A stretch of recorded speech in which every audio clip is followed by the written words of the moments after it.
अस्सलामु अलैकुम वरहमतुल्लाहि वबरकातुहू। अल्हम्दुलिल्लाहि वहदह वस्सलातु वस्सलामु अला मन ला नबिय्य बअदह, अम्मा बाद। वक़ाल नबी सल्लल्लाहु अलैहि वसल्लम अल हयाउ शुअबतुम मिनल ईमान। मोहतरम सामीन व सामिआत, नाज़रीन व नाज़रात, मिनहाजुल मुस्लिम के 50वें दर्स में आप तमाम का खैर मक़दम हो। आज का जो उन्वान है शर्म व हया। शर्म व हया यह हर मुसलमान के लिए ज़रूरी है और ईमान का एक जुज़ है। अल्लाह के रसूल सल्लल्लाहु अलैहि वसल्लम ने हदीस में फरमाया, अल ईमान बिज़उन व सबऊन औ बिज़उन व सित्तून शुअबा, के ईमान के 60 या 70 दर्जात हैं। फ़अफ़ज़लुहा ला इलाहा इल्लल्लाह, के उनमें सबसे अफजल तरीन चीज़ जो है वो है कलमा ला इलाहा इल्लल्लाह का विर्द करना। और वह अदनाहा, और सबसे कमतर जो दर्जा है यानी 70 या 60 दर्जात में सबसे कमतर दर्जा जो है इमादतुल अज़ा अनित तरीक़, के रास्ते से तकलीफ दह चीज़, जो चीज़ तकलीफ दे रही है उसको हटा देना। वल हया शुअबतुम मिनल ईमान, और फरमाया कि हया ईमान का एक शुअबा है। ईमान यानी आला और अदना दोनों बयान किया गया है, उसी के दरमियान में कोई एक जुज़ है जो ईमान का वह हया है। ये रिवायत बुखारी मुस्लिम दोनों जगह मौजूद है। एक और हदीस अल्लाह के रसूल सल्लल्लाहु अलैहि वसल्लम फरमाया, अल हयाउ वल ईमानु क़ुरनाउ जमीअन फ़इज़ा रुफ़िअ अहदुहुमा रुफ़िअल आख़रु। मुस्तदरक हाकिम की रिवायत, और इसे सही करार दिया इमाम हाकिम रहमतुल्लाह ने, और कहा शेखैन के शर्त पर यानी बुखारी मुस्लिम दोनों के शर्त पर यह हदीस मौजूद है। वह हदीस अल हयाउ वल ईमान क़ुरनाउ जमीअ, हया और ईमान दोनों साथी हैं, दोनों साथी है।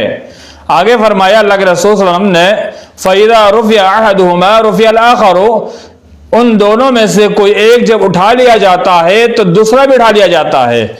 यानी अगर ईमान खत्म हुआ तो हया खत्म, अगर हया खत्म तो ईमान खत्म। अगर ईमान है तो हया बाकी है, हया है, अगर हया बाकी है तो ईमान बाकी है। अगर हम सिर्फ ईमान पर बाकी रहना चाहते, हया हमारे अंदर नहीं है, तो गोया हमारा ईमान भी चला गया। क्यों? इसलिए कि ईमान का एक हदीस में कहा जुज़ है और एक हदीस में आया कि ईमान का हमसर और साथी है। आइए मजीद देखते हैं अल्लाह के रसूल सल्लल्लाहु अलैहि वसल्लम हदीस में फरमाते हैं, अल हयाउ ला याती इल्ला बिखैरिन, कि हया ये सिर्फ बेहतरी और भलाई को लाती है। ये बुखारी और मुस्लिम की रिवायत, और मुस्लिम की रिवायत में जो अल्फाज है वल हयाउ खैरुन कुल्लुहु, फरमाया अल्लाह के रसूल सल्लल्लाहु अलैहि वसल्लम ने कि हया पूरा का पूरा खैर और भलाई है, यानी हया मुकम्मल भलाई का नाम है। एक और हदीस देखते हैं, अल्लाह के रसूल सल्लल्लाहु अलैहि वसल्लम ने फरमाया, अल हया मिनल ईमान, हया ये ईमान में से है, यानी शर्म व हया ये ईमान में से है। और आगे फरमाया वल ईमान फिल जन्नति, और ईमान ये जन्नत में ले जाने का जरिया है। यानी हया ईमान का एक हिस्सा है। और यह मालूम हुआ कि ईमान जन्नत में ले जाएगा, तो इससे इस्तिदलाल अल्लाह के रसूल ये कहना चाह रहे हैं, करना चाह रहे हैं और कहना ये चाह रहे हैं कि हया जन्नत में ले जाने का एक जरिया है। और आगे फरमाया वल बदाउ फिल जफा, और बेशर्मी बेहयाई के अंदर जफा है। वल जफा फिन नार, और जफा ये जहन्नम में ले जाएगा। तो इससे मालूम हुआ हदीस से, मुस्लिम अहमद की रिवायत से सनद के साथ है कि इंसान अगर शर्म हया वाला है, हयादार है, वो जन्नत में जाएगा। और बेहयाई इसके अंदर आ चुकी है, बेशर्मी इसके अंदर पाई जाती है, वो जन्नत में नहीं जाएगा, बल्कि उसका ठिकाना जहन्नम है। सही बुखारी के अंदर हज़रत अबू सईद खुदरी रज़ियल्लाहु तआला अन्हु कहते हैं कि रसूल सल्लल्लाहु अलैहि वसल्लम नापसंद चीज देखते तो हम उसके आसार आपके चेहरे पर नुमाया पाते थे। यानी अल्लाह के रसूल सल्लल्लाहु अलैहि वसल्लम जब किसी बुरी चीज को देखते थे तो आपके चेहरे से मालूम हो जाता था कि आप इसे नापसंद करते हैं। कैसे कि अल्लाह के रसूल सल्लल्लाहु अलैहि वसल्लम के एक वस्फ बयान किया जाता है। वो किस तरह से कि अल्लाह के रसूल सल्लल्लाहु अलैहि वसल्लम कवारी लड़की से भी ज्यादा बाहया थे। ये सही बुखारी के अंदर कि कवारी लड़की जितनी शर्माती है कि शादी के उससे पूछा जाए तो शरीयत ने कहा उसकी खामोशी इजाजत है, उसकी शर्म की बिना पर है। जितनी कवारी लड़की शर्माती उससे ज्यादा अल्लाह के वसल्लम बाहया और शर्म वाले थे, यानी इंतहाई ज्यादा आप शर्म करते थे।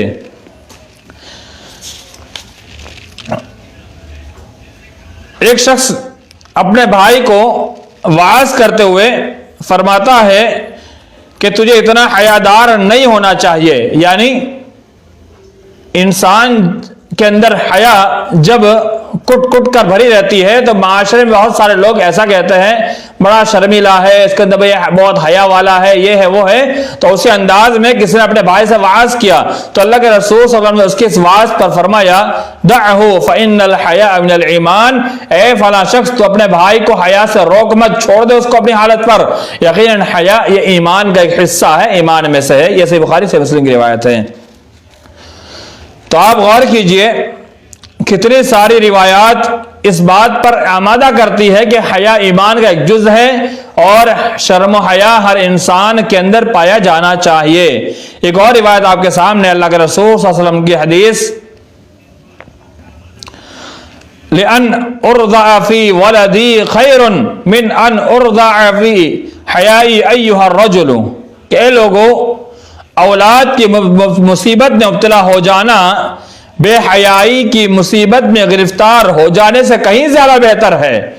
यानी एक इंसान जब उसका बच्चा परेशान हो जाता है, किसी मुसीबत में पड़ जाता है, तो इंसान की पूरी हालत बिगड़ जाती है और वो उसकी हालत इस तरह हो जाती है कि इंसान बिल्कुल परेशान हो जाता है। तो इस कौल के अंदर कहा जा रहा है कि जितना इंसान अपनी बेटे की मुसीबत में परेशान होता है उससे कहीं ज्यादा परेशानी की बात यह कि इंसान बेहयाई में मुब्तला हो जाए। ये एक वाकया, एक औरत जिसका बेटा शहीद हो गया तो निकाब ओढ़कर उसके बारे में मालूमात हासिल करने आई तो लोगों ने उसके इस हालत में निकाब ओढ़ने को हैरत से देखा तो वो उस औरत ने बात को कही थी। ये अल्लाह के रसूल का कौल नहीं बल्कि उस औरत का कौल है जो बहुत जामे कौल है। तो आपने इन सारे दलाइल के अंदर देखा कि हया इंतहाई जरूरी चीज है। अब आइए उसका दूसरा पहलू हम देखते हैं कि शर्म और हया इंसान के अंदर जरूर होना चाहिए, लेकिन जब हक की बात आए तो शर्म और हया वहां नहीं की जाएगी। शर्मा शर्मी ये काम करना वो काम करना नहीं किया जाएगा, बल्कि हक को वाज़ेह करना होगा, हक बताना होगा। आइए दलाइल देखते हैं। हज़रत उसामा बिन ज़ैद ने एक बार किसी की सिफारिश की तो आप सल्लल्लाहु अलैहि वसल्लम उस पर नाराज हुए और फरमाया अतशफ़अ फ़ी हद्दिन मिन हुदूदिल्लाह या उसामा, ए उसामा क्या तुम अल्लाह के हुदूद में से किसी एक हद में शिफाअत कर रहे हो? वल्लाहि लौ सरक़त फुलानतु लक़तअतु यदहा, अल्लाह की कसम अगर फला शख्स भी चोरी करती तो भी मैं उसके हाथ काट देता। बाद रिवायत के अंदर है कि ये सिफारिश किसी एक फातिमा नामी औरत के ताल्लुक से सिफारिश की गई तो अल्लाह के रसूल सल्लल्लाहु अलैहि वसल्लम ने कहा वल्लाहि लौ सरक़त फातिमतु लक़तअत यदहा, अगर फातिमा बिन्त मोहम्मद भी चोरी करती तो उसके हाथ भी काट दिए जाते। ये तो दूसरी फातिमा है। तो इस हदीस से हमें क्या बतलाना चाहा कि हक मामले के अंदर कितने गहरे ताल्लुकात क्यों ना हो, अगर हक का मामला आए तो वहां पर हक की परवाह ना करते हुए, शर्म और हया को गालिब ना करते हुए हक को बयान किया जाए। शर्म और हया, हज़रत उम्मे सलमा को यह मसला पूछने में भी माने नहीं हुई कहती है अल्लाह के रसूल सल्लल्लाहु अलैहि वसल्लम, बेशक इन अल्लाह ला यस्तही मिनल हक, कि अल्लाह रब्बुल आलमीन हक से नहीं शर्माता, तो मैं क्यों शर्माऊं, क्या औरत को भी एहतराम हो जाए तो क्या करे। तो अल्लाह के रसूल सल्लल्लाहु अलैहि वसल्लम ने भी बगैर शर्माए हुए उसका जवाब दिया कि जैसे मर्द का मामला होता है वैसे औरत का होता है, जब पानी देखे तो गुस्ल करे। तो इस हदीस से ये बात बतलाना है कि हक के मामले में, सवाल के मामले में कैसा ही मसला हो, आपको जानकारी के लिए, इल्म हासिल करने के लिए शर्म और हया ये माने है। दो चीजें इल्म हासिल करने माने हैं, वो है किब्र गुरूर और शर्म और हया। जब इंसान में किब्र घमंड आ जाता है तो उसके अंदर से इल्म हासिल करने का मलिका खत्म हो जाता है, और जब शर्म करने लगता है तो इंसान कभी भी इल्म हासिल नहीं कर सकता। तो शर्म और हया एक ऐसी चीज है जो इल्म के अंदर माने है। किसी भी नाहिए से अगर सवाल का मामला आ जाए, इल्म के हुसूल का मामला आ जाए, दीन का मामला आ जाए, तो वहां पर इंसान शर्म ना करके बल्कि अपने आप को वहां पर पूछ ले। ऐसे सवालात करने में लोग शर्माते हैं, जो अंदरूनी सवालात हैं, बहुत सारे औरतें शर्माती है, बहुत सारे मर्द भी शर्माते हैं। तो सवालात का हल कहां से होगा। अगर कई खुतबे में बयान किया जाए, तकरीर में बयान किया जाए, लोग ताज्जुब से देखते हैं और सोचते हैं क्या बेशर्मी है। ये बेशर्मी नहीं है बल्कि जरूरियात है, और इस चीज का बयान करना भी माशरे के अंदर इंतहाई जरूरत है। क्योंकि आज हमारे बहुत सारे नौजवान बच्चे ऐसे हैं जिन्हें गुस्ल का तरीका नहीं मालूम, बहुत सारे ऐसे हैं जिसको पता ही नहीं गुस्ल कब करना चाहिए, जिन्हें पता ही नहीं कि क्या क्या मामलात होते हैं तब क्या करना चाहिए, कुछ पता नहीं होता है। इसकी वजह यह है कि हमारे जुमा के खुतबे ये सिर्फ लड़ाई पर महमूल हो गए हैं, फला जहन्नमी फला जन्नत तक महदूद रह गए हैं, बल्कि जुम्मा का खुतबा ये इसी मकसद के लिए है ताकि माशरे के अंदर होने वाली बुराई को रोका जाए और माशरे में जिसकी जरूरत है जिस चीज की उसको बयान किया जाए, पेश किया जाए, लेकिन माफ किया जाए। जो मेरी बात सुनते उलमा कराम वो माफ करें। ये हक बात कहने में मजबूर हूं कि जुम्मा के खुतबे के अंदर भी इस चीज को बयान करना जरूरी है, क्योंकि जुम्मा के खुतबे में अक्सर आवाम आती है, दिगर दुरूस प्रोग्राम में हो सकता न भी शामिल हो, लेकिन जुम्मा के खुतबे में सब शामिल होते हैं। तो उसमें इस चीज को बयान किया जाए, खुसूसी तौर पर कुछ यानी पूरी प्लानिंग के साथ कुछ हफ्ते तक, कुछ महीनों तक लगातार हर जुमे को बितरतीब कुछ मसाइल इस तरह के बयान किया जाए जो औरतों के ताल्लुक से है। कितनी औरतें हैज का मसला नहीं जानती, कितनी औरतें ऐसी निफास का मसला नहीं जानती, कितनी औरतें ऐसी है जिन्हें कुछ पता ही नहीं है मामला क्या होते हैं, क्या करना है क्या नहीं करना है। तो ऐसी चीजों में कब उनको मालूम होगा। आजकल बहुत सारी औरतें बेचारी परेशान होती है और परेशान हो करके वो बेचारी कभी कभी तो ये यहां तक बोल जाती है कि हम किससे पूछे तो जुमा का मकसद क्या है और औरतों को जुमा बुलाने का मकसद क्या है। यही है ताकि उन तक बातें पहुंचे। वो बेचारी औरतें कहां पूछने जाए, शर्माती है। तो उलमा कराम को खुद समझना चाहिए और समझ करके एक पूरी सीरीज बनानी चाहिए, और हर हफ्ते जो इमाम है मस्जिद के और उनके लिए है, और बाकी खुतबा जो जाया खुतबे करते हैं तो उनके लिए ये मौका ज्यादा फराहम नहीं हो पाता। जो मस्जिद के इमाम है, खतीब है हर हफ्ते के, उनको चाहिए एक सीरीज बनाए और लगातार उन मसाइल पर डिस्कस करे, गुफ्तगू करे। चीखना चिल्लाना कोई जरूरत नहीं है कि हर जुमा चिल्लाया चीखा जाए, बल्कि उन मसाइल पर गुफ्तगू किया जाए जो जरूरत है वक्त की। आइए मजीद देखते हैं। हज़रत उमर रज़ी अल्लाह तआला अन्हु एक बार खुतबा इरशाद फरमा रहे थे और महर के ज्यादा होने पर एतराज किया कि हमारे माशरे मर्द से महर बहुत ज्यादा मांगी जा रही है। तो बाज औरतें वहां पर आई और कहने लगी, उमर जो चीज अल्लाह ने हमें दिया है, जो हमारा हक है, तुम कौन होते रोकने वाले, तुम क्यों रोकते हो। वो आते तुम इहदाहुन्ना क़िंतारन फला ताख़ुज़ू मिन्हु शैआ, तुम उनमें से किसी को बहुत माल दे चुके हो तो उससे कुछ वापस ना लो। तो अल्लाह ने हक दिया है कि महर दिया जाए, तो तुम कौन रोकने वाले होते हैं। तो औरतों ने वहां शर्म और हया का मामला नहीं किया, बल्कि उमर रज़ी अल्लाह तआला ने रोक दिया। और आइए एक दलील और देखते हैं।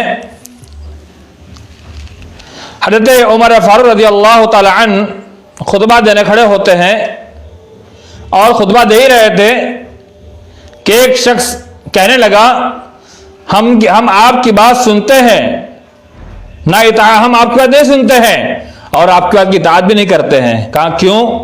क्योंकि आपने 2 कपड़े बनवा लिए और हमें एक ही कपड़ा दिया। हज़रत उमर फारूक रज़ी अल्लाह तआला अन्हु खलीफतुल मुस्लिमीन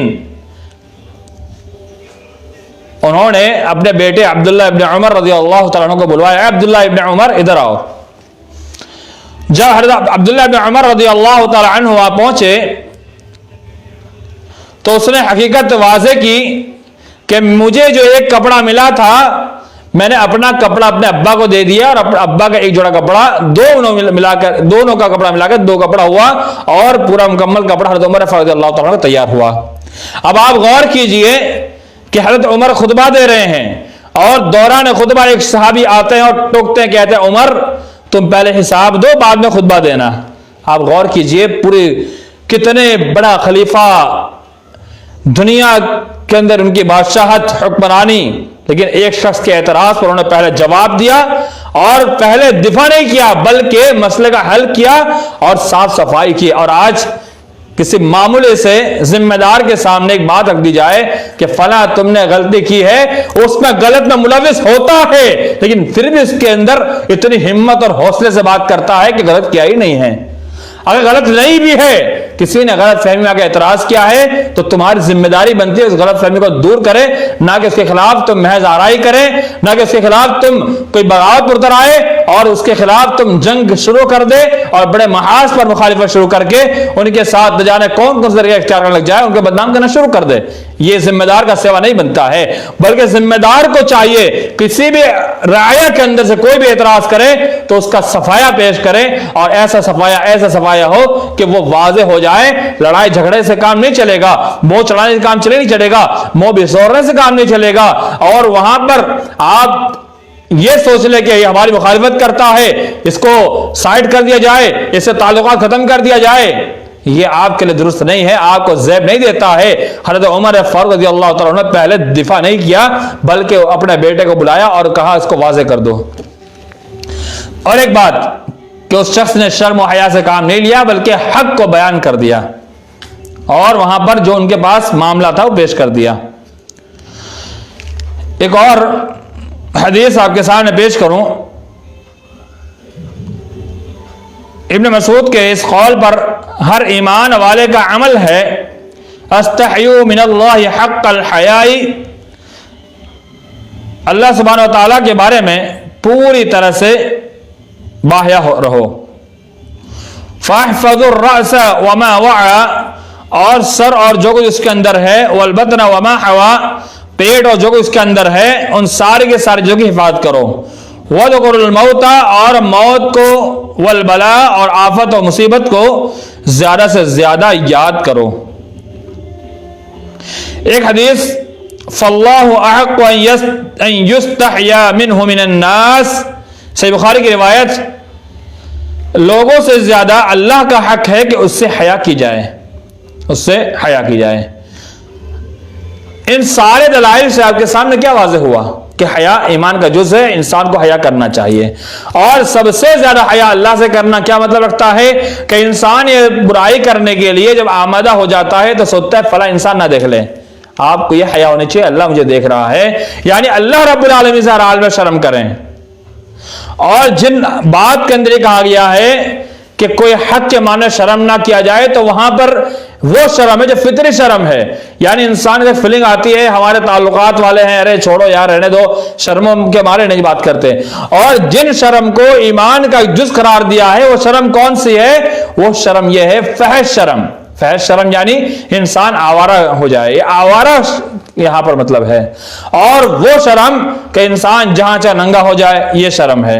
इंसान जहां चाहे ऑल फल पकड़ने लग जाए, ये है शर्म। इंसान जहां चाहे गाली पकड़ने लग जाए, गुनाह करने लग जाए, बुराई करने लग जाए, जिना करने लग जाए, चोरी चमारी डकैती सब कुछ करने लग जाए, ये वाली शर्म है। यानी इसको छोड़ करके इंसान बुराई करता है, उस शर्म से मना, उस शर्म को करने का हुक्म दिया गया है कि ऐसी जगहों में शर्म करना चाहिए कि इंसान बुराई ना करे, बुराई मुलविस ना हो। और आप देखिए एक हदीस अल्लाह के रसूल बुखारी शरीफ के अंदर जवामिल कलीम में से, इज़ा लम तस्तही फस्तह मा शित, इंसान जब बेहया हो जाता है जो चाहता करता है। इंसान के जब हया खत्म हो जाती है, बेहयाई आम हो जाती है, तो इंसान तरह तरह के गुनाह करता है, न जाने कितने खुराफात करता है। इंसान के अंदर से जब हया खत्म हो जाती है तो इंसान निकम्मा हो जाता है और बगैर सोचे समझे सांड की तरह से हो जाता है, जिसे आम जुबान में कहा जाता है सांड की तरह हो जाता है कि जहां चाह घुस गया, जहां चाह बुराई की, जैसे चाह जो किया, शराब पी ली, सब देख रहे भाड़ में जाए, जिनाकारी की, जो किया वो किया। और अभी आने वाले दिन जो कल का दिन है उस पर इंतहाई जरा बेहयाई की जाएगी। यह भी यहां भी शर्म और हया इंसान गालिब रखना है। अगर ऐसा नहीं हुआ तो याद रख लीजिए हम बहुत ही खसारे में है, हम घाटे में हैं।